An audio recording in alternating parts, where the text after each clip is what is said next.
My name is Harvey Milk, and I am here to recruit you. I've been saying this one for years. It's a political joke. I can't help it. I've got to tell it. I've never been able to talk to this many political people before, so if I tell you nothing else, you may be able to go home laughing a bit. This ocean liner was going across the ocean and it sank. And there was one little piece of wood floating, and three people swam to it, and they realized only one person would be able to hold on to it. So they had a little debate about which was the person.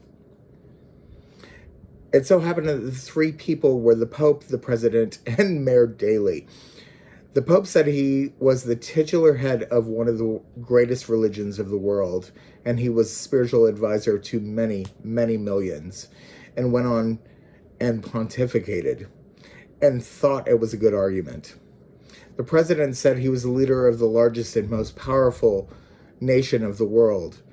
What takes place in this country affects the whole world, and they thought that was a good argument. And Mayor Daley said that he was the mayor of the backbone of United States, and what took place in Chicago affected the world. And what took place in the Archdiocese of Chicago affected Catholicism. And they thought that was a good argument. So they did it in the democratic way and voted. And Daley won 7-2.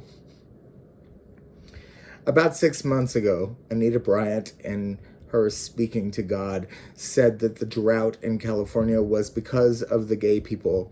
On November 9th, the day after I got elected, it started to rain. On the day I got sworn in, we walked to City Hall and it was kind of nice. And as soon as I said the word "I do," it started to rain again. It's been raining since then. And the people of San Francisco figure the only way to stop it is to do a recall petition. That's the local joke. So much for that. Why are we here? Why are gay people here?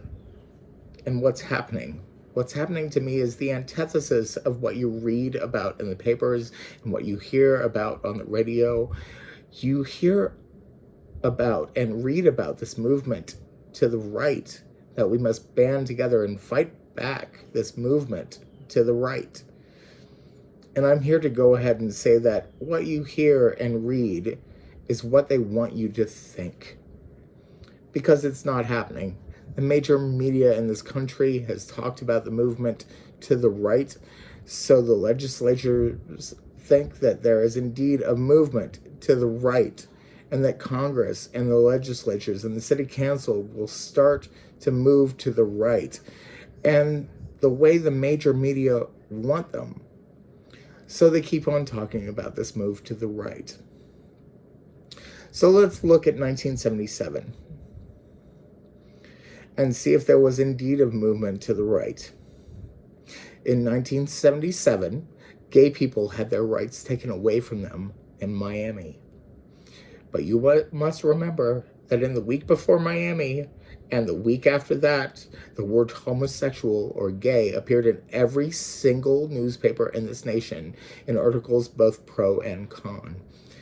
And every radio station, every TV station, and every household, for the first time in the history of the world, everyone was talking about it, good or bad. Unless you have dialogue, unless you're open to the walls of dialogue, you can never reach to change people's opinion. In those 2 weeks, more good and bad.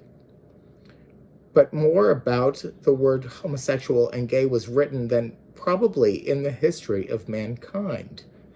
Once you have a dialogue starting, you know you can break down prejudice. In 1977, we saw a dialogue start. In 1977, we saw a gay person elected in San Francisco. Excuse me.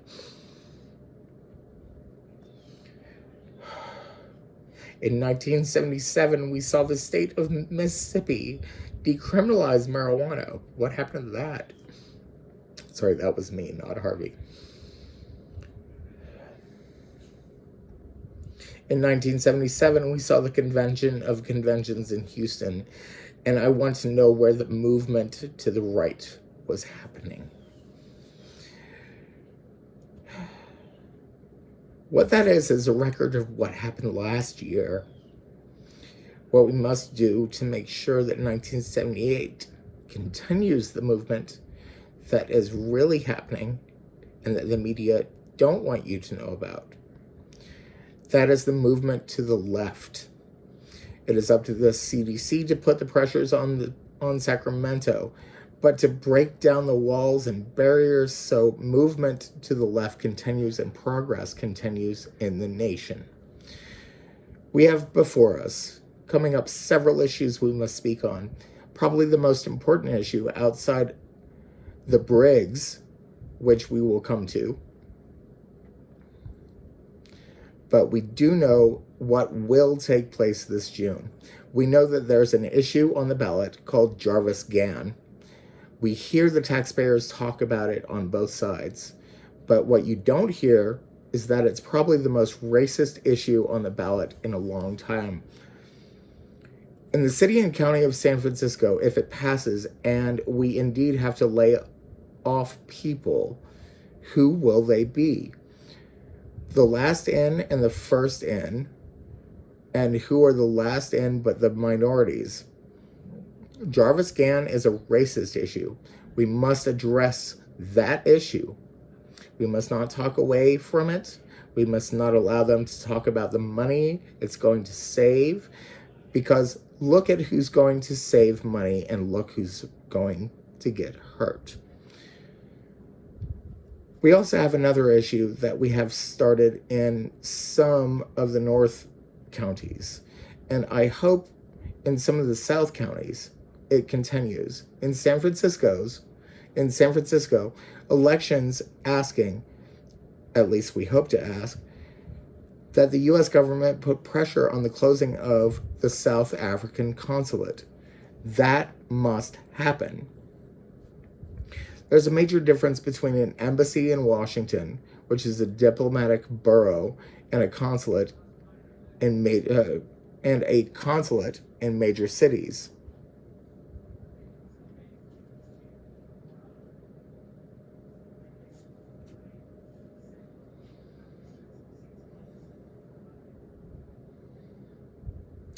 A consulate is there for one reason only: to promote business, economic gains, tourism, investment. And every time you have a business going to South Africa, you're promoting a regime that's offensive. In the city of San Francisco, if everyone of 51% of that city were to go to South Africa, they would be treated as second-class citizens. That's an offense to the people of San Francisco. And I hope all of my colleagues up there will take every step we can to close down that consulate, and hope that people in other parts of the state follow us in that lead. The battles must be started someplace. And CDC is a great place to start the battles. I know we are pressed for time, but I'm going to cover just one more little point. That is to understand why it's important that gay people run for office and that gay people get elected. I know there are many people in this room who are gay, who are running for a central committee, and I encourage you. There's a major reason why. If my non-gay supporters and friends in this room understand it, they'll probably understand why I've run so often before and finally made it. You see, right now there's a controversy going on in this convention about the gay governor. Is he speaking out enough? Is she strong enough for gay rights? And there is controversy. And for us to say that there is not would be foolish. Some people are not satisfied. Some people are satisfied. Some people are not. Excuse me.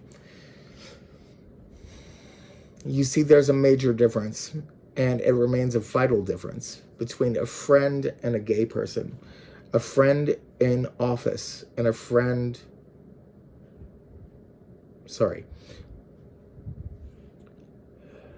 between a friend and a gay person, a friend in office and a gay person in office.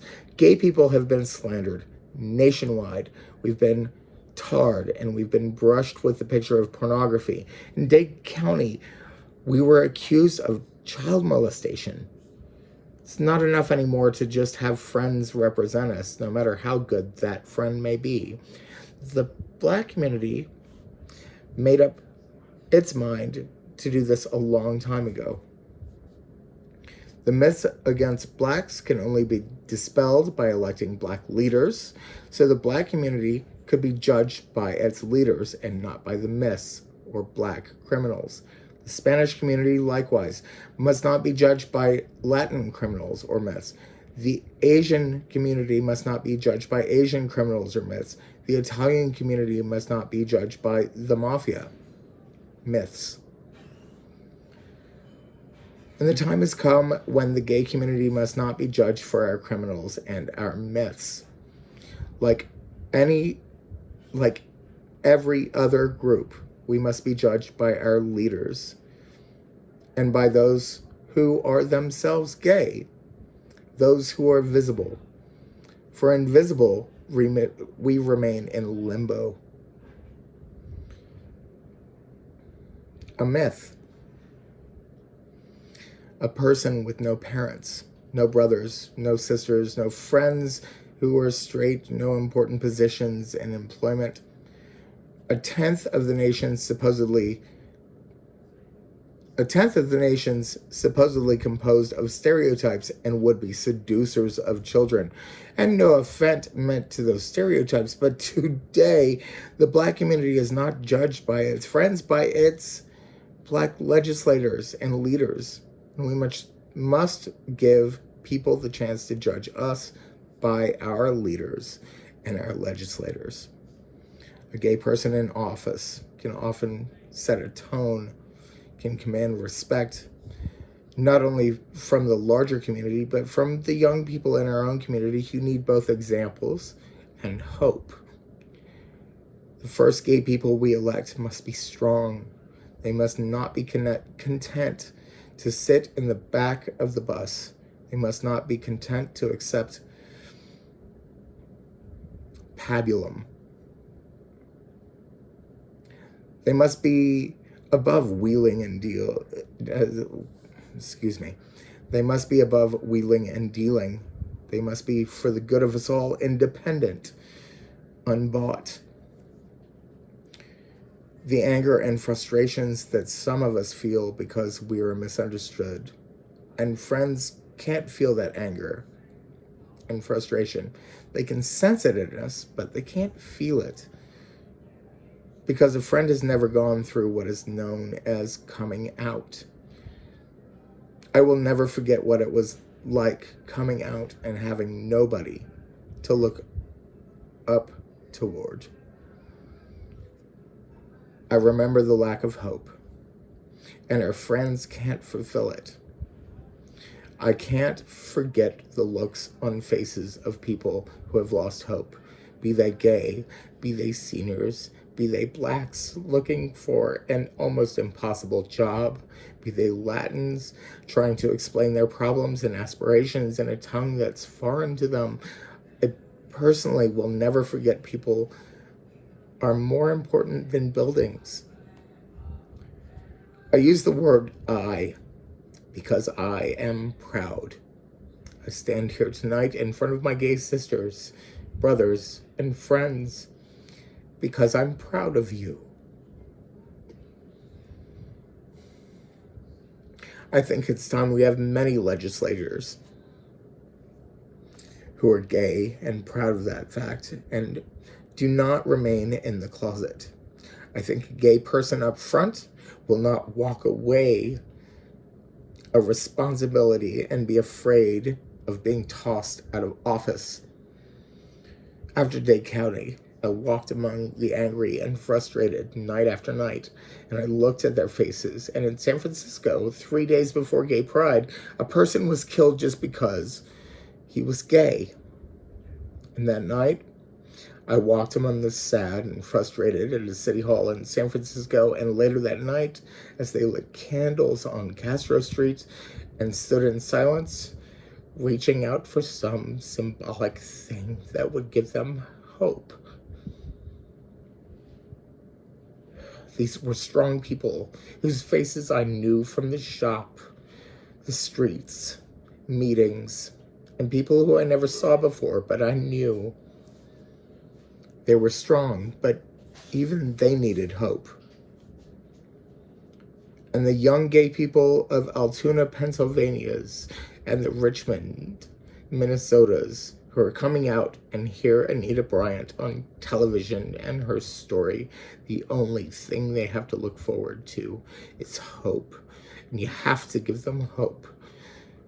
Hope for a better world. Hope for a better tomorrow.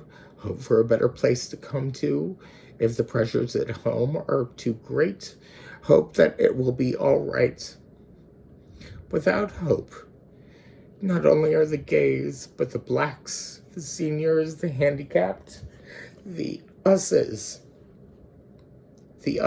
will give up. And if you helped elect the Central Committee and other offices more gay people, and if you help elect the Central Committee and other offices more gay people, that gives a green light to all who feel disenfranchised, a green light to move forward. It means hope to a nation that has given up. Because if a gay person makes it, the doors are open to everyone.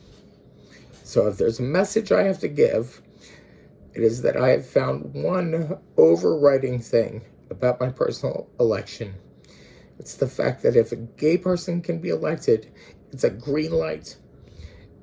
And you, and you, and you have to give the people hope. Thank you very much.